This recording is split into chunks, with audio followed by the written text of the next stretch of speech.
शक्ति स्वरूपा हमारी महवन है। साथियों, प्यारे बच्चों, भाइयों, कीर्तन के पंडाल में बैठकर आप कीर्तन सुनने आए हैं। कीर्तन के पंडाल में आप जैसे महान संतों का आगमन हुआ है, तो धन है यहाँ की नगरी, धन है यहाँ की धरती, धन है यहाँ के लोग जो रात से ही राम नाम की चर्चा हो रही है। और इस राम नाम रूपी चर्चा में हम लोग और आप लोग गोता लगा रहे हैं। तो संत भगवान, वास्तव में हमारा देश भारत एक धर्म प्रधान देश है। किसी विद्वानों ने लिखा, इंडिया इज सेकुलर स्टेट, या भारत की धरती अनेकानेक राजा महाराजा, बड़े बड़े संत, बड़े बड़े योद्धा, बड़े बड़े सूरवीरों को जन्म दिया। इसी भारत माता की गोद से गोद में राजा हरिश्चंद्र, राजा मरधज, महात्मा गांधी, जवाहरलाल, भगत सिंह, चंद्रशेखर कुमार सिंह जैसे लोगों को जन्म हुआ। संत भगवान आया जाए तो संत भगवान, मैं एक निर्गुण भजन से सेवा करने के लिए जा रहा हूँ। देखा जाए कथा का आनंद तभी है, संत भगवान ध्यान देना है, कथा का आनंद तभी है जब वक्ता और श्रोता दोनों सुर ले ताल मिलाकर कथा का रसपान करे, इससे प्रेम प्रकट हो जाएगा। संत भगवान, कथा का आनंद तभी है जब वक्ता और श्रोता दोनों सुर ले ताल मिलाकर कथा का रसपान करें, इससे प्रेम प्रकट हो जाएगा। जब प्रेम प्रकट हो जाएगा तो परमात्मा खुद प्रकट हो जाएंगे, और जब परमात्मा प्रकट हो जाएंगे तो आपका ये मंगल ग्राम, मैं गारंटी के साथ कहता हूँ, अयोध्या धाम बन जाएंगे, वृंदावन धाम बन जाएंगे। भगवान राम, भगवान कृष्ण, उन्होंने प्रसंग बस कहे हैं कि प्रेम के बिना जीवन का कोई अर्थ नहीं है, प्रेम के बिना जीवन का कोई अर्थ नहीं है। यह केवल भगवान की चरित्र गुणों की गाथा भर नहीं है, यह भारतीय समाज की संस्कृति संस्कार की गाथा है। आया जय संत भगवान, संत भगवान ध्यान देना है। मुझे 5 मिनट का समय मिला है, ध्यान देना है।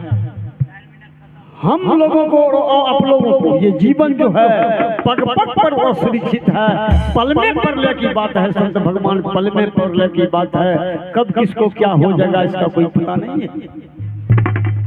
तो आप जो इस सत्संग भजन में बैठे हैं, यही तो बहुमूल्य समय है, यही तो धन है। यम का दूत जब घेर लेगा, प्राण को बांध करके ले जाएगा, और धर्मराज की कचहरी लगी रहेगी, और धर्मराज कहेंगे चित्रगुप्त से, चित्रगुप्त इसके जीवन के सभी घंटों को जोड़ा जाए। कितना सत्संग भजन कीर्तन में भाग लिए हैं, कितना व्यभिचारी, हिंसा और पाप क्या है। संत भगवान, आपके सभी जीवन के घंटों को जोड़ा जाएगा। तो आप जो ये सत्संग भजन में बैठे, यही तो बहुमूल्य समय है। आया जाए, हम लोगों को और आप लोगों को ये मानव तन दिए हैं, इसे सफल करना है। संत भगवान, नहीं तो पशुओं की तरह खाने पीने सोने जगने में समय बर्बाद कर दिया जाए तो मनुष्य जन्म सफल नहीं होगा। रामदास के जीव जगत में मुर्दा सा फिरता, केवल प्राणों के चलने से नहीं जीना सिद्ध होता है। लोहार की धुकनी भी फूफा फूफा करती है। संत भगवान ध्यान देना है, लोहार की धुकनी भी फूफा फूफा करती है, पर वह जीना नहीं कहलाता। अतः सांस लेने, अतः केवल सांस लेने और छोड़ने से हमारा जीना सिद्ध नहीं हो। हमारा जीना तभी सिद्ध होगा कि मनुष्य के योग काम करें। एक संत जा रहे थे, एक व्यक्ति पूछा कि बाबा किधर जाओगे? बाबा कहा कि फुटबॉल को क्या पता कि किधर जाएगा, खिलाड़ी जिधर ठोकर मारेगा ठीक वही जाएगा। भगवान चाहे स्वर्ग में भेजे, चाहे नरक में भेजे, चाहे मनुष्य लोक में भेजे, चाहे बैकुंठ में भेजे, जैसे उनकी मर्जी, उनकी मर्जी के बिना एक पत्ता भी नहीं हिल सकता है।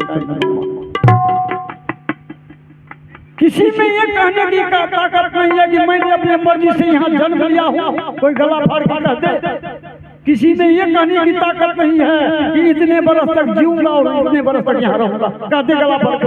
भगवान की मर्जी से आए हैं, भगवान की मर्जी से जी रहे हैं, और भगवान की मर्जी से चले जाएंगे। आया जाए तो मैं एक भजन से सेवा करने के लिए जा रहा हूँ।